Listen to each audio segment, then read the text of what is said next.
तो यार आज मैं एक गजब किस्म के एनिमे स्टार्ट करने जा रहा हूँ जिसका नाम है बडी डैडीज। और शायद से ये एनिमे आपको स्पाई एक्स फैमिली की भी याद दिलवाने को जाएगा। तो यार अगर आपको स्पाई एक्स फैमिली पसंद आते हैं तो आपको ये एनिमे भी बहुत ज्यादा पसंद आने वाले हैं। तो चलो यार अब अपनी वीडियो को शुरू करते हैं।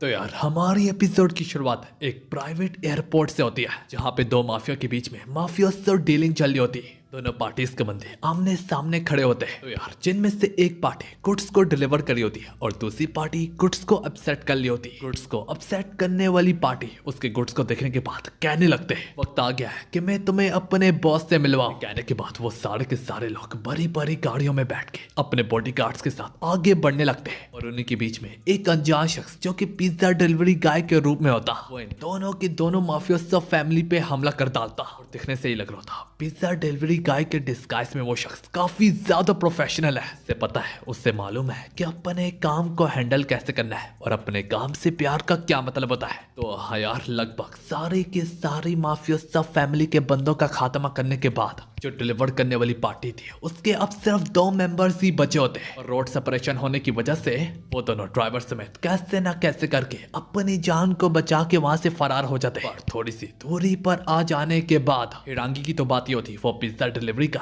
पहले से उसी डेस्टिनेशन पे मौजूद होता।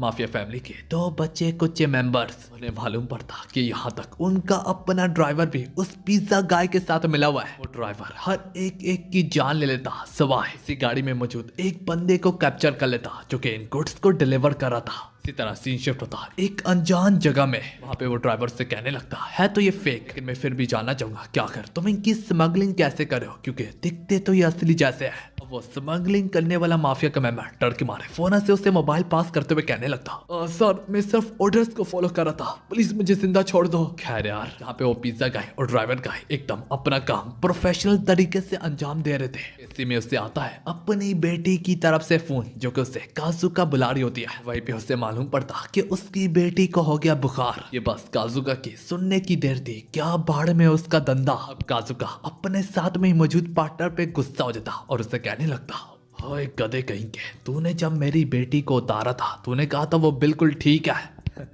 तो उसका पार्टनर अपनी नजरें चुराते हुए कहने लगता ओह याद आया उसकी नाक भी बह रही थी। अब काजुका उस पे और गुस्सा हो जाता और कहता बाढ़ में क्या ये हमारा धंधा। तो स्मगलर की फौरन से जान लेने के बाद यहाँ से जाने लगते हैं। अब ये सारी सिचुएशन आखिर कैसे बनी, कुछ महीने पहले की हमें कहानी दिखाई जाती जिसकी शुरुआत एक खुशगवार सुबह से होती। बस के दिनों में काजुका एक अनजान लड़की के साथ सो रहा होता। लड़की के वॉशरूम चले जाने के बाद हमें मालूम पड़ता कि काजुका उसका कुछ डेटा वगैरह भी चुरा रहा है। डेटा की कॉपी हो जाने के बाद काजुका अपने घर लौट के चला जाता जहाँ पे उसका वही दोस्त भी होता। दोनों दोस्त यहाँ पे मिलकर रहते हैं लेकिन इसकी दोस्त की वजह से हमेशा से इस रूम की हालत बिगड़ी रहती है। जब काजुका अपने समेत अपने दोस्त के लिए भी कुकिंग करने लगता वो नोटिस करता कि उसका दोस्त कहीं से गली की बिल्ली उठा के ले आया है। ये देखने के बाद काजुका फिर से अपने दोस्त पे बोलने लगता। काजुका उसे कहने लगता मैंने तुम्हें कितनी बार मना किया है कि गलियों के जानवर को यहाँ पे उठा के मत लाओ। कि इसकी वजह इसका दोस्त कुछ ज्यादा ही लेजी है और वो ठीक तरीके से जानवरों की केयर नहीं करता। यही वजह के कारण काजुका उसी बिल्ली को वहीं पे छोड़ा था जहाँ से उसका दोस्त उठा के लाया होता। फिर वापस लौट आने के बाद वो सारी सफाई वगैरह करता और इसके साथ ही साथ कुकिंग भी। हालांकि काजुका दोस्त का मुंह थोड़ा सा सूजा होता है कि आखिर उसने उसकी बिल्ली को क्यों वापस रखाया। इस पर काजुका उसे समझाने लगता तुम तभी किसी चीज को रख सकते हो अगर तुम्हें लगता है कि तुम सही तरीके से उसकी देखभाल कर सकते हो। और ऊपर से हमारा काम भी ऐसा है कि हम किसी भी वक्त मर सकते हैं और हमारे साथ हमारे असरात हमारे रहने वालों पे भी पड़ सकते हैं। तो कभी भी ऐसी चीज मत लाना जिसकी तुम ठीक तरीके से देखभाल ना कर पाओ। ये जैसे जैसे कह रहा था उसे अपनी प्रेग्नेंट वाइफ की याद आने लगती। इस समय काजुका अपने दोस्त को कुछ फाइल्स दिखाते हुए कहने लगता ये हमारे क्रिसमस का काम। देखते ही देखते दोनों क्रिसमस के साथ साथ शॉपिंग भी करने चले जाते और फिर आखिर में काजुका किसी कैफेटेरिया में जाके एक बंदे को उसी लड़की का कॉपी किया हुआ डेटा दे देता जिसके साथ काजुका सोया हुआ था। जिसके बदले में वो बंदा उससे पैसे देता और शायद से उसी लिफाफे में और पैसे भी होते हैं। इस पर काजुका कहता है ये उसी जगह पे बेच दो जहाँ पे ये जाते हैं। की बात खत्म हो जाने के बाद काजुका यहाँ से जाने लगता, लेकिन वो अनजान शख्स से कहने लगता, अभी भी वक्त है मेरे भाई, मुड़ जा इन सब चीजों से और दोबारा से एक नई खूबसूरत सी शुरुआत कर। हालांकि काजुका उसकी बात का जवाब दिए बगैर वहां से चला जाता। अब रास्ते से गुजरते गुजरते काजुका कुछ लड़कियों से मिलता जिन्हें वो जानता होता और उन्हीं के साथ मिलके वो कुछ जुआ वगैरह खेलता, जहाँ पे वो अपना हर कुछ हार जाता, यहाँ तक अपने कपड़े भी बस बढ़ियाने में ठंड में घर लौट के जाने लगता। अब अगली सुबह हम एक बच्ची को देखते हैं जो कि ट्रेन के सफर से सीधा इस शहर उतर आती। क्यूट सी बेबी अपने फादर को मिलने आई होती है। कहानी एक बार फिर से काजुका पे जाती, जो कि अपने टारगेट को हंट डाउन करने के लिए पूरे तरीके से तैयार होता। उनका टारगेट साउथ ईस्ट एशिया में पूरे बंदों को स्मगलर करता होता कंटेनर के थ्रू। पूरे एशिया में वो कभी भी एक लोकेशन पे टिक के नहीं बैठता, जिसकी वजह से उसे हंट डाउन करना काफी ज्यादा मुश्किल है। आज क्रिसमस पार्टी में वो एक होटल के फर्स्ट फ्लोर पे ठहरा हुआ है। एक एलिवेटर फर्स्ट फ्लोर तक जाती है, जिसको पूरे तरीके से गार्ड्स ने जगड़ के रखा हुआ है। और बेसिकली उसकी वाइफ के कारण, उसकी वाइफ का बहाने का इस्तेमाल करके हम उस तक जा पहुंच सकते हैं। ये सोच के काजुका केक को भी बेक कर होता। देखते देखते अगले सीन में वो वक्त आ जाता जहाँ पे काजुका रूप बदल के उसकी वाइफ के लिए केक को डिलीवर करने जा रहा होता है फर्स्ट फ्लोर पे, जहाँ पे उसके गार्ड्स उसे रोकने की कोशिश करने लगते हैं। पर फिर तभी काजुका का वही कैफेटेरिया वाला दोस्त टारगेट की वाइफ की आवाज में कहने लगता, जल्दी से मेरा केक मेरे फर्स्ट फ्लोर तक पहुंचाओ। ये सब कुछ वो आवाज बदल के फोन के थ्रू कह रहा होता। अलबत्ता उसी होटल में वही क्यूट सी बच्ची भी होती। बच्ची काजुका को रूप बदल के केक ले जाता देख के एलिवेटर में एलिवेटर के डोर बंद होने से पहले पहले अंदर घुस जाती और काजुका के केक को उसकी परमिशन से काफी दिलचस्पी से खाने लगती। बच्ची को यहाँ पे देख के काजुका काफी ज्यादा हैरान होता, लेकिन उससे बढ़ के वो काफी ज्यादा खुश होता क्योंकि उसके मेहनत से बनाए गए केक को काफी प्यार से खाया जा रहा है। क्यूट बच्ची अब मजीद कहने लगती है, सेंटा क्या तुम मेरी पसंद का गिफ्ट लाए हो? मैं चाहती हूँ कि मैं यहाँ पे अपने फादर से मिलूं। मेरी मदर ने मुझे बताया था कि मेरा फादर यहीं पे रहता है। मैंने आज तक अपने फादर को नहीं देखा। ये सुनने के बाद काजुका को भी अपनी प्रेग्नेंट वाइफ की याद सताने लगती। वो क्यूट बच्ची मजीद कहती, जल्दी करो, मैं अपने फादर से मिलना चाहती हूँ सेंटा। वो सेंटा भी मजीद बड़म दिखाते हुए कहने लगता, जरूर मेरी बेटी, पर पहले तुम्हें अपनी आंखों को बंद करना पड़ेगा। तब तक काजुका फर्स्ट फ्लोर तक जा पहुंचा होता। वो बच्ची मजीद अब एलिवेटर से बाहर अपने फादर को ढूंढने चली जाती। फिर वो गार्ड्स उस बच्ची को एलिवेटर से बाहर निकलते देख के वो गार्ड्स जैसे ही काजुका को शूट डाउन करने जा रहे होते हैं, लेकिन इससे पहले कोई उन्हें शूट डाउन कर डालता और हमें पता चलता ये वही काजुका का दोस्त होता, जो कि उसी ट्रे के नीचे छुप के बैठा होता जिसमें वो केक डिलीवर कर रहा था। अभी काजुका फौरन से उसी बच्ची को दोबारा से सिक्योर करता, इससे पहले कोई उसकी जान ले ले, और उसका पार्टनर बाकी तमाम आने वाले लोगों का खात्मा करता चला जाता और इसी तरह एक गजब किस्म से पार्टी के अंदर एंट्रेंस मारता। पार्टी में काफी ज्यादा तहस महस मच जाती और वो बच्ची दोबारा से काजुका के हाथ से छूट जाती। अब जबकि उनका टारगेट सामने होता, उल्टा वो बच्ची उनके पास जाके कहने लगती, ए मिस्टर, क्या आप मेरे पापा हो? ये देख के उनका टारगेट उसी बच्ची को बंदी बना लेता। अब काजुका उस बच्ची का नाम लेके कहने लगता, ओए मीरी, मैंने तुम्हारे फादर को ढूंढ लिया। और फिर इसके बाद वो कुछ ट्रे में से कुछ खाना वगैरह ऊपर फेंक के डिस्ट्रैक्शन करता। फौरन से उसी ट्रे को शील्ड की तरह इस्तेमाल करके आगे बढ़ने लगता। काजुका सेंटा के रूप को गिराते हुए कहता, मैं ही तुम्हारा फादर हूँ। पीछे से काजुका का पार्टनर अपने टारगेट की दोनों टांगों पे शूट करता। तब तक मेरे भी फौरन से काजुका की बाहों में कूद जाती। सारी सिचुएशन से फायदा उठाते हुए मजीद काजुका का पार्टनर अपने टारगेट की जान ले लेता। काजुका का पार्टनर तो यहाँ से फौरन से पहले लम्हे में ही निकल जाता और काजुका खुद बीर वगैरह में छुप गया होता। उसी दौरान काजुका लोगों में से गुजरते हुए कहने लगता, जोर जोर से चिल्लाते हुए कि मेरे हाथ में मेरी बेटी है, तो प्लीज यार पहले मुझे गुजरने दो। ये सुन के मेरी काफी ज्यादा खुश होती। जब काजुका मेरे को गल ले आता तो पीछे से उसका पार्टनर कहने लगता, तो अच्छा मैं एक बिल्ली को नहीं ला सकता जबकि तुम एक बच्चे को गल ला सकते हो। और काजुका हिचकिचाते हुए कहने लगता, मेरे पास कोई और चारा नहीं था। अब काजुका अपने कुछ टारगेट्स की पिक्चर देखता जिससे उसने अभी अभी मारा है, और वो देख के उसके पैरों तले जमीन खिसक जाती क्योंकि उन पिक्चर से ये लग रहा था कि शायद से मेरी उनकी ही बेटी थी। और इसी के साथ हमारी एपिसोड खत्म होती है। तो यार हमारी एपिसोड की शुरुआत एक खुशगवार सुबह से तो होती है, लेकिन काजुका की दिन की शुरुआत बहुत बड़ी होने को जा रही है। तो हाँ यार, हमें दिखाया जाता मेरे पूरे अपार्टमेंट में अपनी जोर जोर से चीखे मार के काजुका को उसके कमरे में से बाहर निकालती। काजुका उस बच्ची को देख के कहने लगता, आप कौन है? पर उल्टा वो बच्ची चिल्लाते हुए कहने लगती, पापा मुझे सूसू आई है। और फिर कहीं जाके काजुका को याद आता कि हाँ यार, मैं तो इस लिटिल मिसी को कल उठा के लाया था। काजुका फौरन से मिरी को उठा के सीधा बाथरूम के अंदर फेंक डालता और फिर एक हादसे से बचने के बाद वो अब एक खुली सी सांस लेता। लेकिन मुसीबत अभी भी ना टली होती। उसे दोबारा से कहने लगती, पापा मैं टॉयलेट सीट तक नहीं पहुंच सकती। और अब काजुका को ना चाहते हुए भी एक फादर का रोल अदा करना पड़ता। और अब जब काजुका उससे सूसू कड़वा लेता कि मेरे उससे एक बार फिर से कहने लगती कि मुझे उठाओ क्योंकि मैंने हाथ धोने हैं। और अब कहीं जाके काजुका को एहसास होता और वो कहने लगता, मैं सोच भी क्या रहा था कि इस बला को उठा के यहाँ पे ले आओ। तो उसे सी में काजुका जैसे जैसे खाना बना रहा होता अंडे फोड़ते देख के मेरी कहने लगती, वो काफी कूल है, मैं भी करना चाहती हूँ। और काजुका उसे मना करते हुए कहने लगता, तुम वैसे भी बहुत छोटी हो, तुम यहाँ तक पहुँच भी नहीं सकती। सुन के मेरे जेल लाने के चक्कर में मजीद और मुश्किलात खड़ी कर डालती। सारे शोर शराबे से बाथरूम में ही सोया हुआ रे उठ के बाहर आ जाता। लगे काजुका उसे देखते सारी मीरी को उसके हवाले कर डालता। मीरी से कहने लगता, अंकल रे के पास काफी ज्यादा गेम्स वगैरह है, तुम्हें काफी मजा आने को जाएगा। अलबत्ता मेरे उसकी गेम शेल्फ में भी काफी ज्यादा तबाही मचाती थी। अब दूसरी सी में काजुका जो ही फूड को सर्व करता है, काजुका लिटिल मिसी को मैनर्स भी शिकार होता साथ साथ। और मेरे को काजुका के हाथ से बनाया हुआ खाना काफी ज्यादा पसंद आता।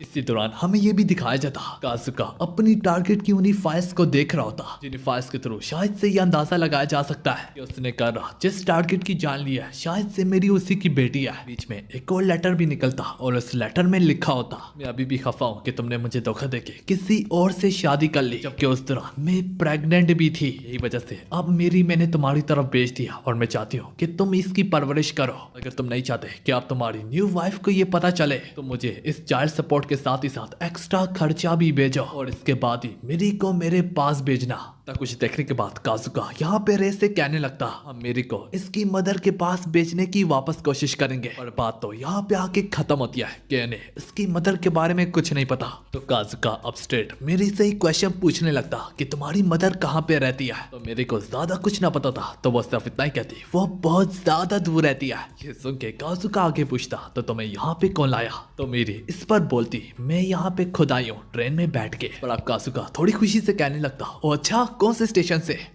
पर मेरी को ना के स्टेशन का नाम पता होता और ना के ट्रेन का। उसे किसी भी किस्म का जवाब मेरे से ना मिलता और ये जान के वो काफी ज्यादा डिसअपॉइंट होता। इन सब के बाद अब काजुका उसके बारे में थोड़ी बहुत इंफॉर्मेशन निकालने की कोशिश करने लगता। काजुका मेरी से कहने लगता, थोड़ा सा अपने बारे में बताओ। तो मेरी अपने बारे में बताते हुए कहने लगती, मेरा नाम है मिरी उनासाका, मैं 4 साल की हूँ। मेरी मदर एक गजब किस्म की सिंगर है, वो यहाँ तक जब अपना काम कर रही होती है तब भी गुनगुना रही होती है। काजुका मजीद उसकी मदर के बारे में पूछने लगता कि वो कहाँ पे काम करती है। मेरे को इस बारे में भी कुछ ना पता होता।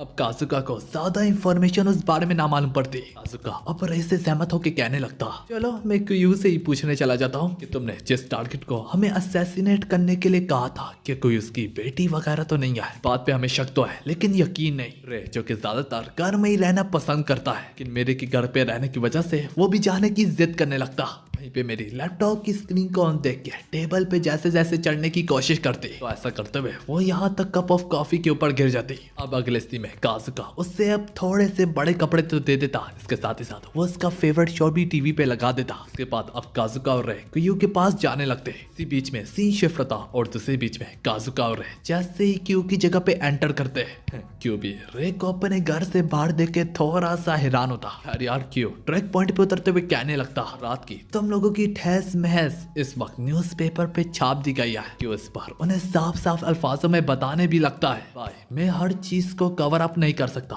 मेरी भी एक लिमिट है और मेरे पास तुम लोगों की जगह भी काफी ज्यादा लोग हैं इस मिशन के लिए। क्यों उन्हें अब पेमेंट देते हुए साथ ही साथ एक अर्जेंट काम भी देने लगता। काजुका जॉब के ऑफर को भी एक्सेप्ट करते करते अपनी पेमेंट्स के बारे में भी कहने लगता और मेरी बाकी की पेमेंट वहीं पे जाएगी जहाँ पे मेरी पिछली जाती है। और अब काजुका पिछले टारगेट का जिक्र करते हुए कहने लगता, क्यों क्या उसकी कोई बेटी शेटी थी?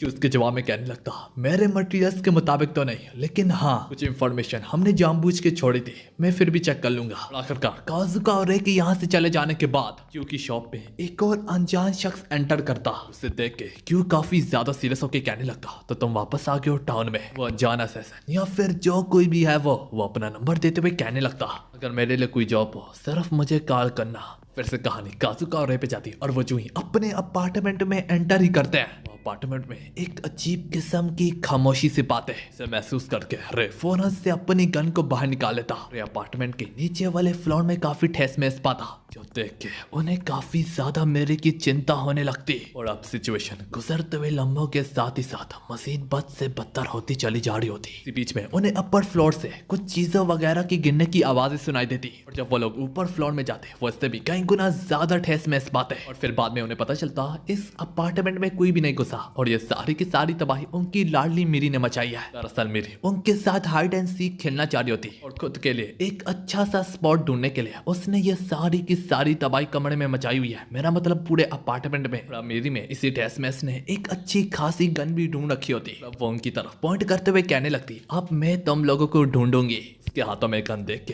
काजुका के पैरों तले जमीन खिसक जाती, पर उसे तसल्ली देते हुए कहने लगता, फिक्र मत करो, मैंने उसमें से गोलियां निकाल रखी है। इसी में मेरे फिर से पूरे अपार्टमेंट में भाग दौड़ शुरू कर डालती, और ऊपर से काजुका भी बच्चे के साथ बच्चा बन गया होता। काय का गुंडा बनेगा यार, एक बच्ची को संभाल नहीं सकता। टाइम हो गया होता इनके खाने का।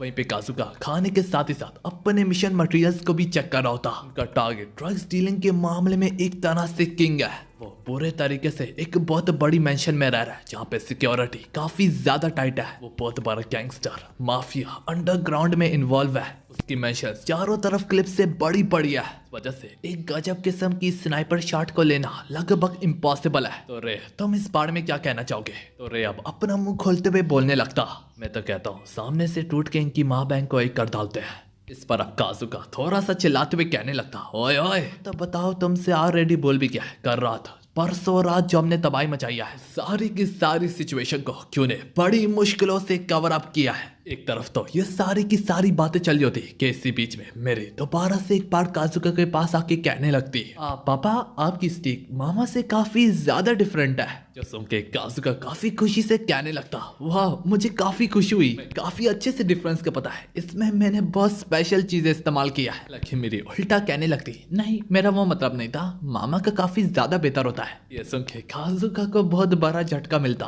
अब मेरी थोड़े से खफा अंदाज में कहने लगती, मुझे मामा की याद आ रही है, मामा इस वक्त अकेली ना हो। अब काजुका भी उसके लिए थोड़ा सा परेशान होने ही लगता। उसे मालूम पड़ता मेरे ये सब ड्रामा कर रही है ताकि वो सिर्फ और सिर्फ उसके साथ टैग गेम खेल सके। अब काजुका उसे ढूंढने में लग जाता कि पहले अपना खाना खत्म करो। फिर आखिरकार मेरी के हाथ ना लगने की वजह से काजुका बस अपने काम पे फिर फोकस करने लगता। इसी हाइड एंड सीक से उससे एक अच्छा सा आइडिया मिला होता।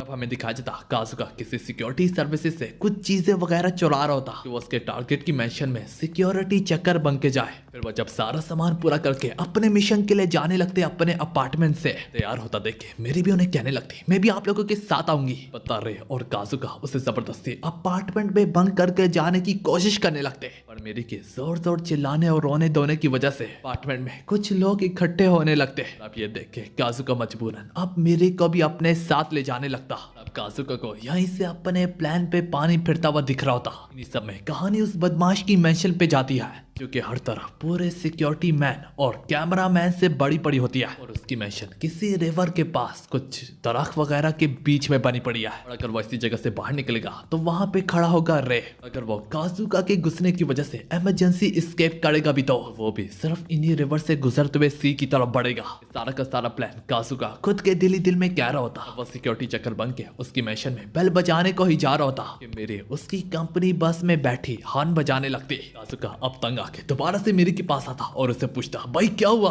अरे यार मेरी की टाइमिंग वाकई में काफी बैड होती। वो कहती, मुझे दोबारा से सुसु आया। ये अल्फाज और ये सेंटेंस सुन के काजुका के पैरों तले जमीन खिसक जाती। काजुका कहता, अब मत बताओ मैं तुम्हें झाड़ियों में लेके घूमूं, अब रोक के रखो यहाँ पे।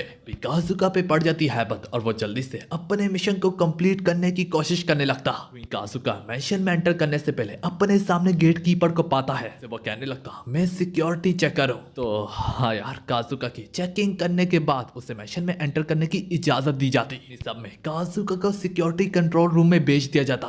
वहीं पे उसके साथ दूसरा गार्ड भी होता। वहाँ पे काजुका उसे इलेक्ट्रिक शॉक करके सुला देता और फिर अपना काम करने लगता। सबसे पहले तो वो सारे सिक्योरिटी कैमरे को पावर ऑफ करता। हम देख सकते हैं काजुका अब फेक बम्स लगा रहा होता है ताकि उनका टारगेट जैसे ही डर के मारे अपनी मैंशन को छोड़ के रिवर से एस्केप करने की कोशिश करेगा, वहीं पे रे अपनी शार्प शूटिंग स्किल के कारण उसकी जान को ले सके। काजुका इंतहाई ज्यादा खुश होता है कि उसका प्लान दूध के ऊपर मक्खन की तरह काम कर रहा है। उससे क्या पता कि आगे उसके साथ क्या होने को जा रहा है। दिखाया जाता मेरी इसी मैंशन की डोर बेल को रिंग करने लगती। वो गार्ड बाहर निकल के देखने लगता। वो देखता मेरी को काफी जोर की सुसु आई हुई है और वो है भी एक बच्ची। ऊपर से वो बच्ची उनका क्या ही उखाड़ सकती है। तो वो मेरी को उनका वॉशरूम इस्तेमाल करने देते। अब मेरी आराम से सुकून से सुसु करके बाहर निकलती। काजुका अपने प्लान की फाइनल पार्ट की तरफ बढ़ रही होता है कि उसकी मुलाकात मेरी और उस गार्ड से होती। मेरी उसे देख के ही पहचान लेती और वो कहने लगती, अरे पापा मैंने आपको ढूंढ लिया। तो देख के वो गार्ड कहने लगता, ओए यहाँ पे चल क्या रहा है। और अब काजुका नजरें चुराते हुए कहने लगता,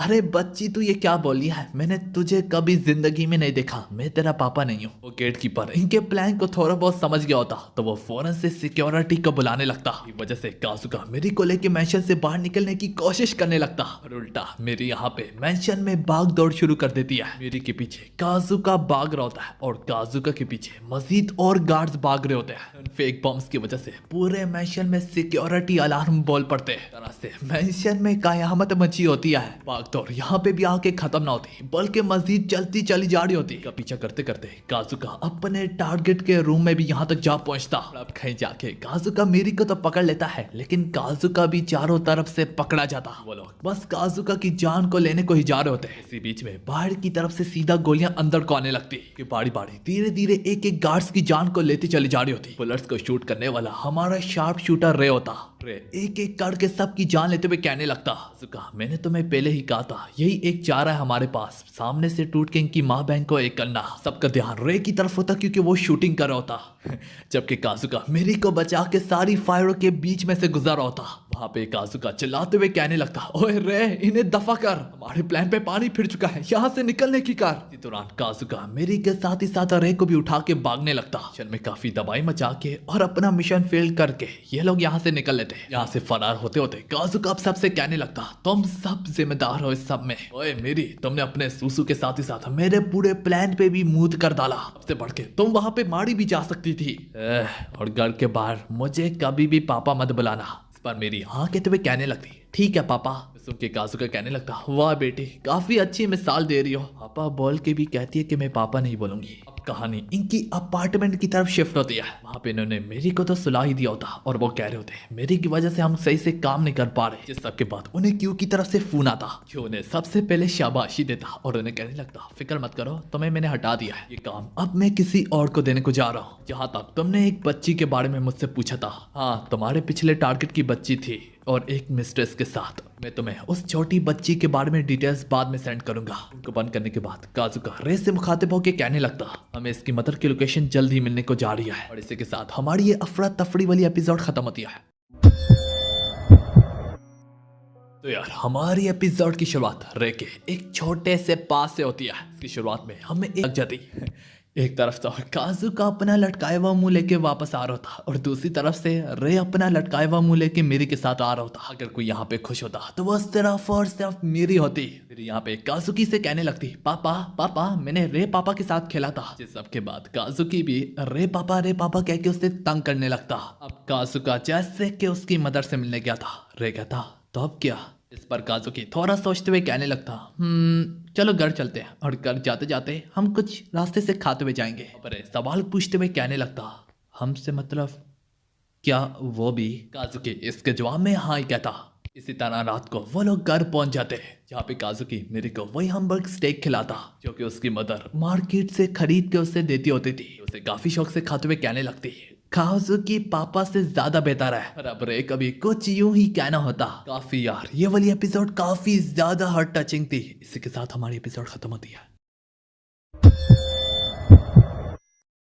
तो यार हमारी एपिसोड की शुरुआत एक खुशगवार सुबह से तो होती है लेकिन इसके साथ ही साथ मेरी की तबाही से भी होती है। मेरी हर चीज करने की जिद कर रही होती है लेकिन वो जो काम में भी अपना मुबारक हाथ डालती, जहाँ पे भी होती, जिस काम को भी छूती उसमें हमेशा कोई ना कोई गड़बड़ी होती चली जा रही होती। उल्टा वो अपनी गलतियों से ना सीखती बल्कि मजीद और गलतियां करती चली जा रही होती। इसी वजह से काजुकी और रे थक हार के मेरी को एक पार्क में लाते खुद जैसे कि एक बेंच पे बैठ के अपनी आखिरी सांसें ले रहे हो। इसी बीच में काजुकी का ध्यान एक डे केयर वैन पे पड़ता। इसे देखते सारी काजुकी के दिमाग में एक बहुत अच्छा सा आइडिया आता है। पर वो अगले सी में बेबी सिटर हाउस को ढूंढने के लिए मुख्तलिफ वेबसाइट वगैरह को विजिट कर रहा होता कि वो डे केयर हाउस बिल्कुल एक स्कूल की तरह सुबह सवेरे जाओ और फिर बाद में वापस आ जाओ। मेरी भी उससे सवाल पूछते हुए कहने लगती डे केयर होता क्या है? काजुकी पापा इसके जवाब में कहने लगते दरअसल एक ऐसी जगह जहाँ पे एक खूबसूरत सी लड़की तुमसे काफी अच्छे से बात करती है। तुम्हारे जैसे काफी ज्यादा बच्चे होते हैं। समंदर की लहरें वहाँ पे झूमती है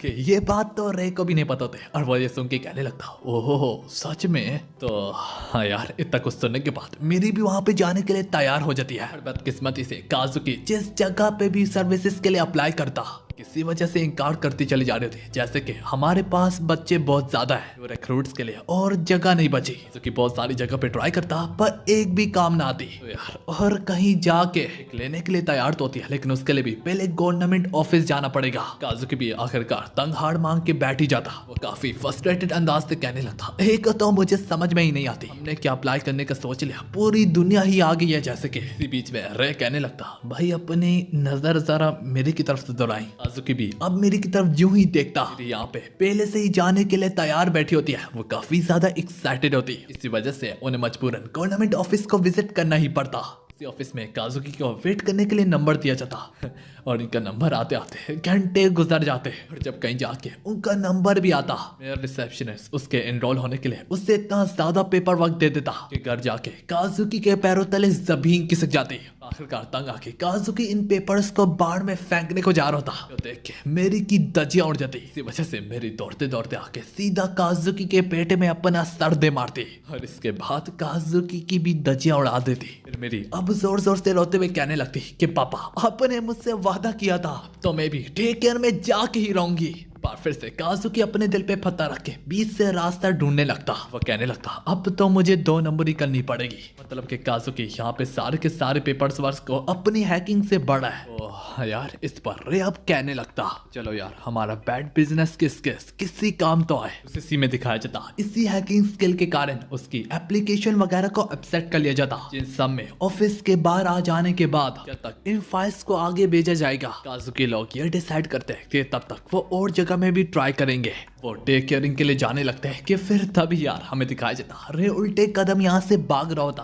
काजुकी अब उसे अपने साथ खींच के जबरदस्ती ले जाने लगता। दूसरे सीन डे केयर सेंटर की तरफ शिफ्ट होता जहाँ पे वो औरत उनकी फाइल्स वगैरह देख के कहने लगती हाँ तुम दोनों इसके फादर्स हो इस बच्ची के? काजुकी रहे एक दूसरे को घूरते हुए कहने लगते हाँ हाँ यही ऐसा ही कुछ। और ये सुन के खिलती हुई मेरी भी अब कहने लगती हाँ ये दोनों के दोनों मेरे फादर्स हैं। ऊपर से मेरे काजुकी की पापा काफी ज्यादा बेहतर है कुकिंग में। ये तो कुछ भी नहीं है बल्कि जुगाड़ लगाने में अपने हैकिंग स्किल के कारण बहुत ज्यादा तेज है। सुनते सारी काजुकी की दजियां उड़ जाती है। ये बात यहाँ पे भी आके खत्म ना होती। या मजीद बोलते हुए कहने लगती भाई रेक के तो कोई मिसाल ही नहीं है। वो एक कम्प्लीटली शार्प शूटर है। बैंग बैंग वो अपने स्किल्स के कारण अपने सामने वालों को मौत के घाट उतारते हैं। मेरे काजुकी पापा मेरे रे पापा ने मुझे खुद बताया था कि वो लोग बैड बिजनेस में काम करते हैं। और अब एक क्यूट मुस्कुराहट से अपने फादर की तरफ देखते हुए कहने लगती है ऐसा ही है ना हाँ ना पापा?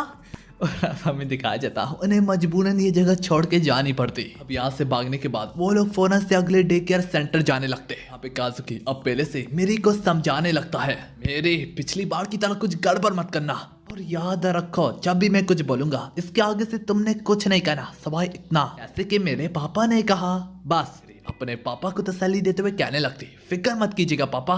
कुछ प्रैक्टिस करने के बाद वो लोग अगले डे केयर सेंटर में पहुंच जाते हैं। इसे देखते सारी रे एक बार फिर से उल्टे कदम यहाँ से निकलने की कोशिश करता है और हर बार की तरह काजुकी उससे अपने साथ खींच के ले जाता। इसी तरह हमें फिर से डे केयर वुमन के बारे में दिखाया जाता जो कि इनका इंटरव्यू ले रही होती है। डे केयर वुमन मेरी से पूछने लगती मेरी क्या तुम खुश हो अपने दोनों फादर्स के साथ? काफी खुशी से हाँ तो कहती है लेकिन इसके बाद वो थोड़ी सी धीमी आवाज में कहने लगती हाँ और ये लोग कोई बुरा बिजनेस भी नहीं करते ना कि हैकिंग से जुगाड़ लगाते हैं। औरत काफी कंफ्यूजली कहने लगती बैड बिजनेस? लकी काजुकी जैसे तैसे सिचुएशन को संभाल ही लेता। काजुकी और रे ने ये भी कहा होता वो दोनों के दोनों अपने अपने कामों में पूरा पूरा दिन बिजी होते हैं। जॉब्स वगैरह के सिलसिले में, जिस वजह से मेरी को रेस करना काफी ज्यादा मुश्किल हो रहा है उनके लिए। तो हाँ यार, इन्हीं सब चीजों को अपने सामने रखते हुए मेरी को आज से ही ज्वाइन करने की परमिशन दे दी जाती। सुनने के बाद तीनों के तीनों में जान आती, सिवाय रे को छोड़ के वो ऐसे ही बैठा होता। कहानी रात के वक्त काजुकी के अपार्टमेंट में शिफ्ट होती। यहाँ पे काजुकी अपनी ड्रिंक वगैरह से इसे सेलिब्रेट करते हुए कहने लगता,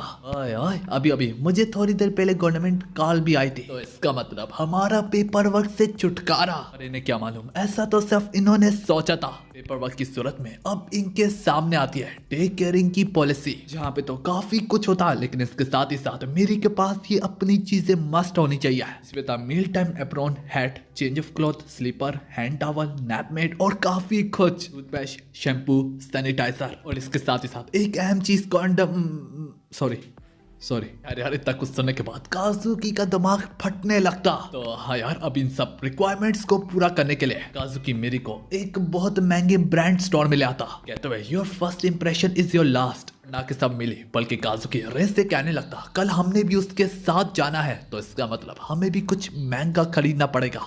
पूरा सामान बढ़ बढ़ के वो लोग घर तो ले आते हैं, पर एक और समस्या खड़ी हो जाती है। रे मजीद पॉलिसी पढ़ते हुए कहने लगता, ओह बच गई बैंड भाई, इस पे तो लिखा है इसकी सारी की सारी चीजों पे उसका नाम भी लिखा होना चाहिए। सुन के काजुकी वहीं पे चौंक जाता। यार अब कुछ चीजों पे तो सिलाई से काम करना पड़ेगा और कुछ चीजों से मार्कर से भी हो सकता है, लेकिन सब कुछ चीजों पे। खैर यार, काजुकी नाम लिखने के सिलसिले में कुछ किट वगैरह लेने चला जाता। उसके साथ ही साथ कुछ चीजों पे मार्कर से भी नाम लिखा जा सकता होता, लेकिन हाँ सिर्फ कुछ चीजों पे। मेरी काजुकी को यूं खूबसूरती से नाम लिखता देख के कहने लगती है, ओह मैं भी ट्राई करना चाहूंगी। ऊपर से रे बिना सोचे समझे बगैर उसके हाथ में भी लाल मार्कर दे देता। इन्हीं सब में काजुकी जब किट खरीद के वापस लौट के आता है, उसे अपना जलवा दिखाते हुए कहने लगती, पापा देखे मैंने कितनी खूबसूरती से नाम लिखा है। ये देख के काजुकी के पैरों तले जमीन खिसक जाती। यहाँ तक तो काजुकी बस रोने पे आया होता और वो कहने लगता, ओए क्या तुम्हें इस बात का अंदाजा भी है कि एक शर्ट कितनी ज्यादा महंगी है? टू बी ऑनेस्ट, एक एक शर्ट यहाँ पे बहुत ज्यादा महंगी है। काजुकी ने यहाँ पे सारे के सारे महंगे तरीन ब्रांड्स खरीदे हैं। मेरी तो सो जाती है। अब काजुकी और रे सिलाई वगैरह का काम कर रहे होते हैं नाम लिखने के लिए। उल्टा काजुकी को यहाँ पे मालूम पड़ता कि रे भी कब से खराटे मार के सो रहा है और पूरा का पूरा काम अभी भी बिखरा पड़ा है। तो हाँ यार, यूं चिल्लाते चिल्लाते सुबह हो जाती। फिर भी यार वो कैसे न कैसे करके टेक केयरिंग सेंटर में वक्त पे पहले दिन पहुंच जाते हैं, जहाँ पे शक्ल से ही हमारे काजुकी और रे काफी ज्यादा बैड बॉय दिख रहे होते यार। इसी तरह अंदर पहुंचते जो लड़कियां भी काजुकी और रे पे अपनी नजरें ठहराती, इनकी ही दीवानी हो जाती। यहाँ तक वो किसी को टेक्स्ट करते हुए भी लिख रहे होते कि गजब किस्म की हॉट दो पापास यहाँ पे मौजूद है। अब वो टेक केयरिंग वुमन काजुकी को वो सारी चीजें दिखाती, यहाँ पे मेरी अपना सामान वगैरह रखा करेगी। इसके साथ ही साथ काजुकी मेरी के लिए लंच भी लाया होता है। ये टेक केयरिंग सेंटर की पॉलिसी के खिलाफ होता। यहाँ पे टेक केयरिंग वुमन उससे अपना खाना वगैरह देती है, पर फिर भी यार मेरी को अंदर छोड़ जाने के बाद काजुकी बाहर निकल के काफी ज्यादा खुश होता कि अब वो अपने मिशन वगैरह पे फोकस कर सकता है। कहानी प्ले टाइम की दौरान मेरी पे जाती है और मेरी जिन बच्चों के पास भी खेलने के लिए पूछने जाती, वो मेरी के साथ खेलने से इनकार कर डालते, ये कहते हुए कि कहीं तुम्हारे कपड़े ही ना गंदे हो जाए। वक्त गुजरता चला जा रहा होता तो उसी में काजुकी क्योंकि आगे मिन्नत समाजित कर रहा होता है, थोड़ा सा वक्त हमारे जिम्मे में भी कर डालो ए सनम, कुछ चुटकी भर काम मिले तो हमारे नाम भी कर डालो।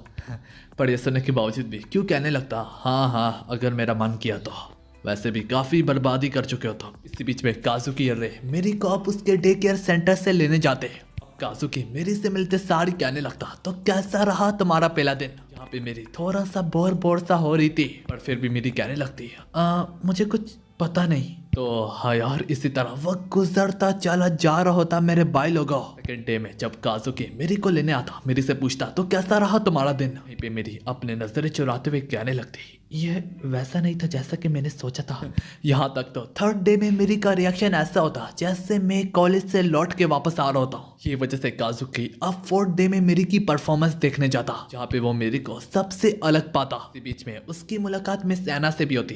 काजुकी अब उससे पूछने लगता, हाँ मेरी कैसे परफॉर्म कर रही है? जिस पर मैं सैना कहने लगती, वैसे तो मैंने नोटबुक पे भी लिखा था इसकी। ना तो दूर की बात, काजुकी ने उस नोटबुक को खोलने की जहमत तक ना की होती। सैना कहने लगती, प्रॉब्लम उसके कपड़ों में है। ये कपड़ों में वो सबसे अलग दिखती है, सबसे महंगी और कुछ इस तरह से ही, जैसे ही वो यहाँ पे सबसे अलग हो, उसके कपड़े सबसे महंगे होते हैं और बाकी लोग भी इस बात का ख्याल रखते हैं कि वो गंदे वगैरह ना हो जाए। नॉर्मल कपड़े होंगे आपके पास जो कि गंदे हो भी जाए तो कोई प्रॉब्लम ना हो। काजुकी बोलने लगता, मुझे ऐसी जगह मालूम नहीं है। इसी पर मिस्ताना काफी खुशी से कहने लगती, ओह तो मुझे मालूम है। अब काजुकी एक ऐसे मॉल में जाता जहाँ पे सब कुछ रेंज में होता है, यहाँ तक अंदर जाके तीनों के तीनों हैरान हो जाते। वो चीजों से बड़ा पड़ा होता, अच्छी अच्छी से काफी चीप में होती सारी की सारी चीजें। काजुकी उस दौरान बढ़ बढ़ के सामान उठाते हुए कहने लगता, उस दिन जितनी हमने शॉपिंग की थी तुम्हें तो यहाँ पे सारे के सारे आइटम्स हम बाय कर सकते हैं। सामान कर वापस ले आने के बाद मेरी कहने लगती, पापा मैं ये वाला कल पहन के जाऊंगी। पर काजुकी कहने लगता, बहुत खूब, बल्कि इसे कल सही गंदा करके लाना, मैं तो कहता हूँ पोंछा बना लेना।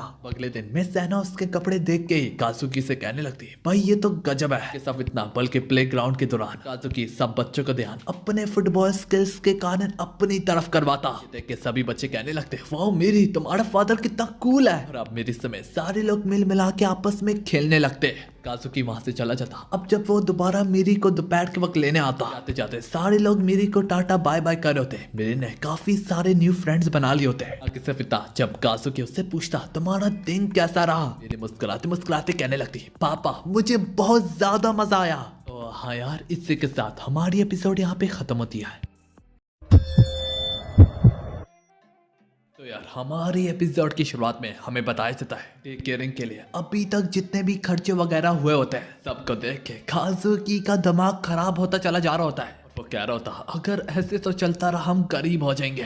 पर रे मेरी के साथ गेम खेलते हुए कहने लगता है, तो अच्छा पर ऐसा क्यों। काजुकी अब गुस्सा होके कहने लगता है, गधे कहीं के, हम लोग बेरोजगार हैं और मेरी का कमरा बनाते हुए भी काफी खर्चा हुआ। इन सब में काजुकी अपना सर पकड़ के कहने लगता है, हमें थोड़े खर्चे वगैरह कम करने पड़ेंगे। अरे फिर से उससे कहने लगता है, तो अच्छा जो बियर तुम पी रहे हो क्यों नहीं तुम सस्ती वाली ले लेते। काजुकी भी इस पे भी गुस्सा होते हुए कहने लगता है, ओए मैं सबसे सस्ती वाली पी रहा हूँ, जहाँ तक खर्चे कम करने की बात है तुम्हारी गेमें बंद। रे ये सुनते सारे रे काफी ज्यादा चौंक जाता। मेरी वहीं पे काफी ज्यादा अभी भी खुश होती। काजुकी उससे भी सहमत होके कहने लगता है, खाने के बाद रोज बरोज खीर खाने को नहीं मिलेगी। ये सुन के मेरी भी अंदर से हिल के रह जाती। काजुकी एक डेविलिश लुक से कहने लगता है, बहुत हुआ, वक्त आ चुका है मेरे आखिरी सहारे का। तो हाँ यार दूसरे सी में हमें दिखाया जाता है काजुकी क्योंकि आगे बैगिंग वगैरह कर होता है कि इस सनम हमारी तरफ भी थोड़ा सा काम आने दे। और यही काजुकी का आखिरी सहारा होता। फिर क्यों भी कहने लगता है अब अगली बार से तुम लोग मेरे काम को सीरियस ही लोगे। जिस समय क्यों उसके आगे कुछ फाइल्स वगैरह रखते हुए कहने लगता है, फिलहाल इन्हीं छोटे मोटे कामों से शुरुआत लो। काजुकी खुशी से सारी फाइल्स उठा के कहने लगता है, मैं सब पे काम करूंगा। घर लौट जाने के बाद काजुकी और रे जब जैसे जैसे उन फाइल्स वगैरह को देख रहे होते हैं, इसी बीच में उन्हें डे केयरिंग की तरफ से कॉल आती है। वहाँ पे उससे मालूम पड़ता है कि किसी वायरस वगैरह फैलने की वजह से डे केयरिंग को थोड़ी देर के लिए बंद किया जा रहा है। इस वजह से काजुकी को चलती फिरती कयामत को मजबूरन घर वापस लाना पड़ता। घर वापस लाते वक्त रे कहने लगता, भाई अब जॉब का क्या होगा। और मेरी यहाँ पे कहने लगती है, पापा मुझे पार्क जाना है। जबकि काजुकी मना करते हुए कहने लगता है, नहीं हम लोग जॉब वगैरह में काम कर रहे हैं। जब सुनते सारे मेरी काफी ज्यादा एक्साइटेड और क्यूरियस होके कहने लगती है, ओए पापा मुझे भी अपनी जॉब के बारे में बताए ना। काजुकी डल स्टॉक कहते हुए उसका मुंह चुप करवा देता। अलबत्ता मेरी उससे कहती है, पापा ये मेरा होमवर्क है, हम डे केयरिंग में वापस लौट के जाएंगे। मुझे होमवर्क दिया गया है कि फिर मैं सबके सामने आप लोगों की जॉब्स को प्रेजेंट करूं। इस बात को लेके मेरी तो अब इनके पीछे ही पड़ जाती है। देखते ही देखते हमें 3 दिन के बाद का सीन दिखाया जाता है। फिर रात के वक्त आनिया तो खराटे मार के सो रही होती है, जबकि उधर ही दूसरी ओर ये काजुकी और रे की तीसरी रात होती है। हाँ उनकी तीसरी रात होती है कि अभी तक उन्हें सोना नसीब ना हुआ होता। इनके वक्त में वो आनिया की देखभाल कर रहे हैं और रात के वक्त में काम कर रहे हैं। यहाँ तक रे की तो काफी बुरी हालत हुई होती है। काजुकी उसे कह रहा होता है, हम तब तक नहीं सोंगे जब तक हम बची कुछ इंफॉर्मेशन को कलेक्ट नहीं कर लेते। यहाँ तक एक बार फिर से सुबह होने को जा रही होती है, इनका काम ना मुका होता। अब काजुकी कह रहा था, मेरे ख्याल में हमें क्यू से थोड़ी बहुत हेल्प ले लेनी चाहिए। थोड़े वक्त के बाद हमें फिर से दिखाया जाता है यहाँ पे काजुकी जैसे तैसे क्यू के पास जाने को जा रहा होता है। वो मेरी को रे के हवाले करके जाता है। तरी रे को थोड़ा सा वक्त मिला होता है कि वो सो ही जाए, इसके बावजूद भी मेरे के बोर होने की वजह से वो रे को उठा रही होती है। चलते रे यहाँ पे थस से मस भी ना होता, उल्टा बोर होती हुई मेरी अब काजुकी का ही पीछा शुरू कर डालती, जानने के लिए कि आखिर उसके पापा कौन सी जॉब करते हैं। तो पीछा करते करते यहाँ तक मेरी भी काजुकी समेत क्योंकि कैफेटेरिया वाली स्ट्रीट पे पहुंच जाती कि क्यूट से डॉगी को देख के मेरी का ध्यान उस पे ही भटक जाता, और जब वो उसे पेट वगैरह करके प्यार करके फारग होती है काजुकी को खो चुकी होती है, जबकि उससे क्या पता पीछे ही काजुकी उसी कैफेटेरिया में एंटर कर चुका है। इसी में हमें रे के बारे में दिखाया जाता है। रे अपनी नींद पूरी करके जैसे ही उठता है मेरे को पूरे अपार्टमेंट में यहाँ तक ना पाता। यहीं पे हमें दोबारा से काजुकी के बारे में दिखाया जाता है। यहीं पे क्यों काफी ज्यादा सीरियस होके कहने लगता है, उम्मीद तो कर सकता हूँ जो काम मैंने तुम्हें दिया है एकदम मस्त चल रहा होगा। पर यह सुनने के बाद काजुकी इतना ज्यादा डर जाता है उसकी अपनी थूक भी हलक पार ना कर पा रही होती। वो घबरा घबरा के दोबारा से मुंह खोलने की कोशिश ही करता है। देखते देखते उसे रे की तरफ से कॉल आती और वो कहता मेरी कहीं पे खो गई है, और जानी से फौरन से काजुकी भागते हुए अपार्टमेंट में पहुंचता।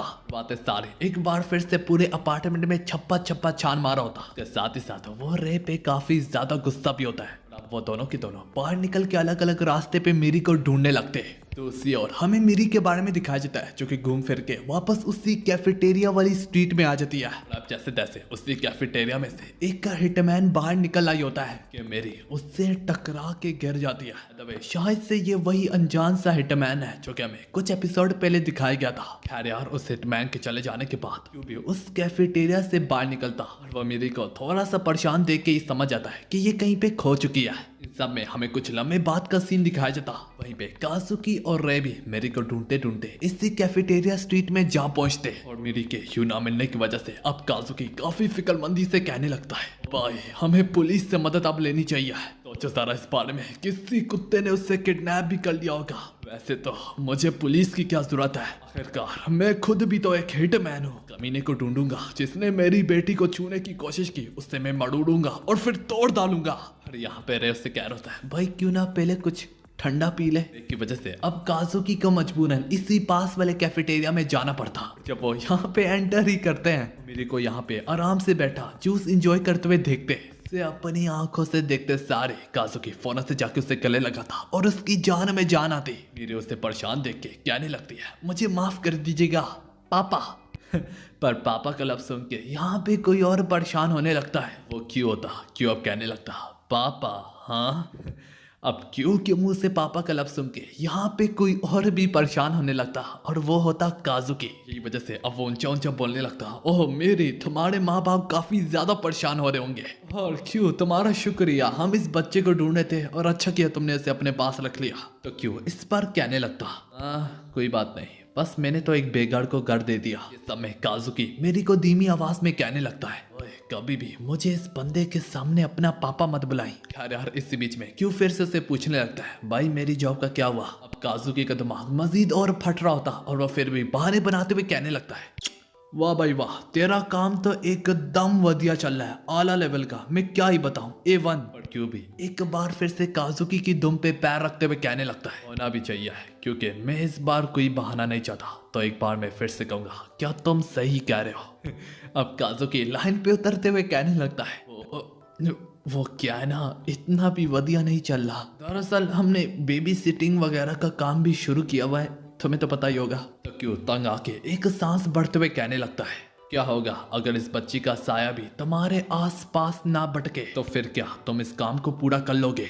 सुकी काफी कंफ्यूजली कहने लगता साया भी ना भटके मेरे आसपास, तुम्हारा इससे क्या मतलब। काजुकी को भी अब शक सा पड़ा होता है कि क्यों जरूर इस बच्ची की जान को नौ चलेगा, और यहाँ पे क्यों कह रहा होता है इस बच्ची का मैं ख्याल रखूंगा। उसकी ये बात सुनने के बाद काजुकी और रे घर जाके इसी टॉपिक पे बात कर रहे होते हैं, जहाँ पे काजुकी मजीद काफी परेशानी में मुब्तला होकर कहने लगता है ऐसे कि क्यों ने कहा कि वो मेरी का ख्याल रखेगा, अगर क्यों वाकई में करेगा तो ये इसकी हमें बहुत ज्यादा जरूरत है। अब सवाल करते हुए कहने लगता तो क्या होगा अगर उससे मालूम पड़ जाए कि मेरी हमारी बेटी है। काजुकी इसके जवाब में कहने लगता है हमें बहुत बड़ी कीमत चुकानी पड़ेगी। वैसे मैं हैरान हूँ कि रे ने ऐसा सवाल क्यों किया, क्योंकि रे को तो इस बारे में सबसे अच्छा मालूम है कि आखिर इसकी क्या कीमत चुकानी पड़ेगी, जो कि तुम लोगों को खुद आगे पहुंच के मालूम पड़ जाएगी। खैर यार काजुकी एक बार फिर से मेरी को समझाने लगता है ओए मेरी उसके सामने एक अल्फाज भी मत कहना कि हम तुम्हारे पापा है। तो हाँ यार, अब काजुकी और रे मेरी को क्यू के हवाले करके जाने लगते हैं अपने जॉब के सिलसिले में। चले जाने के बाद क्यू मेरे के लिए एक गजब किस्म की ड्रिंक तैयार करने लगता है। पीते सारे मेरी उसकी ड्रिंक पे फिदा हो जाती। तो हाँ यार, अब कहानी एक बार फिर से काजुकी और रे पे और उनके धंधे पे जाती है, खिलिंग का धंधा। यहाँ पे काजुकी को काफी टेंशन हो रही होती है कि मेरी कुछ उससे कह ही ना दे। सबसे बढ़ के उसके दिमाग में किसी और तरह के भी ख्याल घूम रहे होते हैं। ये सोच के वो अपनी वैन को दौड़ाने लगता। एक बार फिर से कहानी मेरी पे जाती है। यहाँ पे क्यू से सवाल पूछते हुए कहने लगती है, ओए क्यू, मेरे मेरा मतलब काजुकी और रे क्या आपके दोस्त हैं? तो क्यू इस पर हाँ ही कहता है। अब काफी खुशी से कहने लगती है, तो अच्छा, इसका मतलब आपको उनकी जॉब्स के बारे में तो पता ही होगा, क्योंकि वो लोग इस बारे में मुझे जरा सा भी नहीं बताते। तो क्यों कहने लगता है, ओ इसकी वजह क्योंकि काजुकी जो है वो एक स्टेज कॉमेडियन है और उसे इस बारे में किसी को बताते हुए शर्म आती है। और तुम्हें पता है क्या, इस वक्त जरूर काजुकी स्टेज में खड़ा होगा, अपने दिल को इस तरह से खिलाड़ होगा जैसे कि एक चमकता हुआ गुलाब। और जहां तक रे की बात है, वो हाँ किसी तेल के कुएं में काम करता है। तो हाँ यार, कहानियों के असैसिनेशन धंधे की ओर जाती है और काजुकी अपने टारगेट पे स्नीक अप करने की कोशिश कर रहा होता है। उस दौरान भी उससे काफी ज्यादा टेंशन हो रही होती है कि मेरी ने जरूर सब कुछ बता दिया होगा क्यों को। कि उधर ही दूसरी ओर रे अपने शार्प शूटिंग स्किल के कारण अपने टारगेट पे गहरी नजर रख के बैठा हुआ होता है। में सीन कट होता है और हमें मीरी और क्यू के बारे में दिखाया जाता है। तरी मेरी काजुकी और रे की पिक्चर को ड्रा करते हुए अपने होमवर्क को फिनिश कर डालती। उसकी ड्राइंग की दाद देते हुए कहने लगता, पर थोड़ा सा टेंशन से, ओए मेरी, क्या तुम अपने असली मामा पापा के पास नहीं जाना चाहती? मेरी को यहाँ पे समझाया गया होता तो वो कहती है, नहीं फिलहाल मैं ठीक ही हूँ। यहाँ पे वो कह देती है, काजुकी और रे क्योंकि मेरे साथ हमेशा रहेंगे।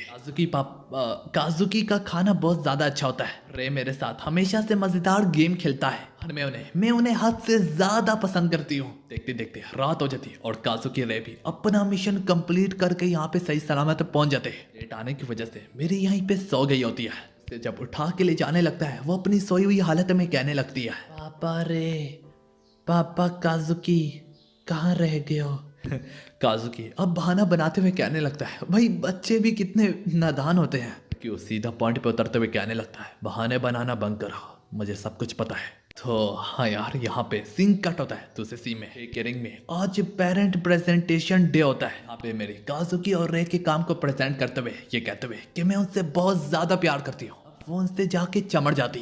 अगली सीन में हमें एक बार फिर से दिखाया जाता है क्यू की जगह पे। यहाँ पे वो अब उनकी पेमेंट देता है उनकी लास्ट जॉब के। यहीं पे क्यू से बोलने लगता है, मैं तुम्हें पहले ही बता दूं, तुम लोग मुझसे कुछ भी नहीं छुपा सकते, पर अगर अगली बार इस बच्ची ने हमारे काम में ज्यादा इंटरफेयर किया तो मुझे सख्त से सख्त कार्रवाई करनी पड़ेगी। ये बात तो तुम्हें सबसे बेहतर ही मालूम होगी।